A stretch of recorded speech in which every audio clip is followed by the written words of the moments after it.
शुरुआत कर लेते हैं चैम्बूर हादसे की तस्वीर के साथ, क्योंकि चैम्बूर में भारत नगर इलाके में बीती रात पहाड़ी पर बनी एक पत्थरों की दीवार बारिश के बाद भरभरा कर गिर पड़ी।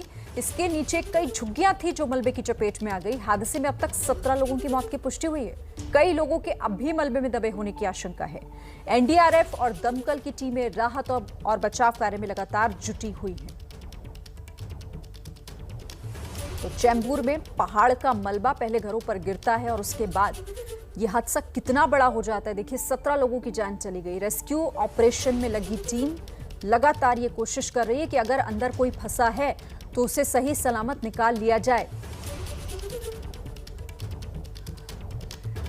और मुंबई में हुए हादसों पर प्रधानमंत्री नरेंद्र मोदी ने शोक व्यक्त किया है। हादसे में जान गंवाने वाले परिवारों के प्रति उन्होंने संवेदना व्यक्त की। प्रधानमंत्री राहत कोष से 2 लाख रुपए और घायलों को 50,000 रुपए देने का ऐलान किया गया है। वो ट्वीट आपको हम इस वक्त दिखा रहे हैं जिसमें प्रधानमंत्री ने इस हादसे का जिक्र किया।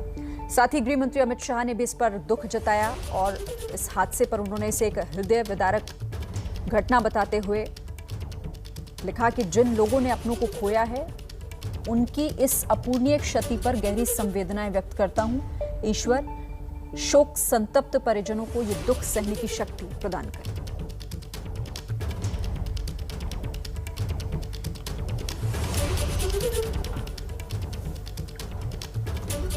तो 3 अलग अलग हादसे, 25 लोगों की जान चली गई। अभी भी रेस्क्यू ऑपरेशन चलाया जा रहा है। कुछ फंसे हो सकते हैं लोग, आशंका अभी भी इस बात की है।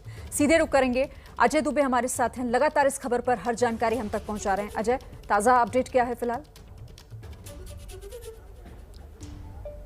ताज़ा अपडेट जो आंकड़ा है बढ़कर अब 17 श्रीन, और फिर उस तरफ एक नज़र आपको मैं लेके चलता हूं। नया ये हो रहा है कि अब यहाँ पे राजनेताओं के आने का सिलसिला शुरू होने को है। किट सोमैया जी ने बताया अभी कि वो आ रहे हैं। इसके अलावा शिवसेना के भी तमाम बड़े नेता, खुद मेयर के आने की भी चर्चा है। इंतजार है कि क्या होगा, क्योंकि जो पुलिस बल है वो भी मुस्तैद दिखाई दे रहा है। आप जो बीच में एक गलियारा देखेंगे वहाँ पर बहुत सारे लोगों के आपको सर दिखाई देंगे।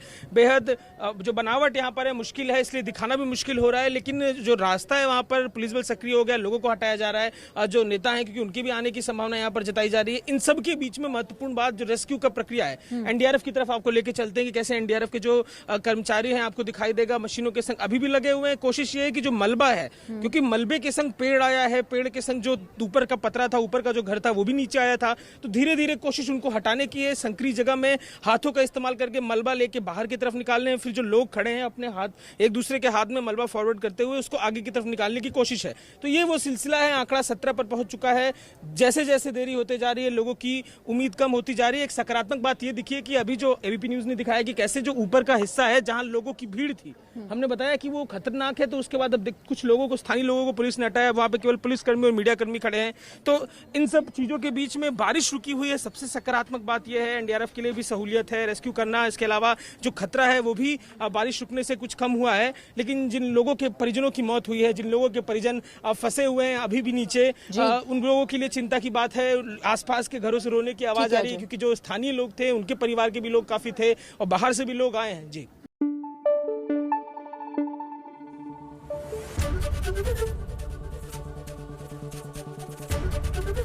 एबीपी न्यूज आपको रखे आगे।